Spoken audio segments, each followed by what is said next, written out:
Hello po, good morning po sa inyong lahat. Ganito po ako pagka bagong gising at alam niyo po ba kung ano ang aking ginagawa? Una po, ako ay nananalangin. Nabigyan po kami ng magandang araw ng ating dakilang lumikha. At pagkatapos po, ayan na po, gumagawa po ako ng aking masterpiece. Tingnan nyo naman po ang aking pinaghirapan. Yari lamang po ito sa kamay. Yan po, sa pamamagitan po ng karayom. Sinaga ko pong itahi isa-isa. Sinulid lamang po yan. Ipapakita ko po sa inyo kung paano ko pong ginawa yan. Ayan, nakita niyo po ba? Alam niyo po ba, ito pong pinakabag niya. Yan. Dito ko po lalagay yung alcohol at dito ko po ilalagay yung langis. Yan po. Ito po ang aking pagpe-prepara sa gaganaping event sa Royce Clark Pampanga Hotel. Yan po. Doon po sa event na yon ay makikita niyo po itong aking masterpiece. Yan po ang aking isusuot. Makikita niyo po doon sa Royce Hotel Clark Pampanga kung gaano po kaganda ang aking masterpiece. Ayan po. Yan po ang aking isusuot sa event sa April 9, 10 at 11 po. Yan. Di po ba? Pinaghirapan ko po yan.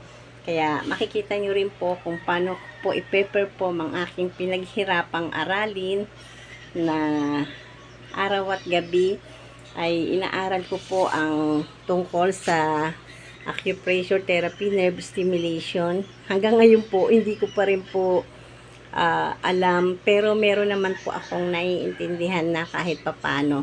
Kagaya nga po nito, yan po, tungkol po yan sa 12 cranial nerves. Marami pong nagtatanong sa akin, paano ko daw po ba napapagaling ang aking mga kliyente. At ang akin nga pong isinagot ay napakasimple lamang po. Manalangin po at manalig, manampalataya po sa ating dakilang lumikha. At tungkol na po na i-apply yung aking mga sariling inaaral, kagaya nga po ng 12 cranial nerves.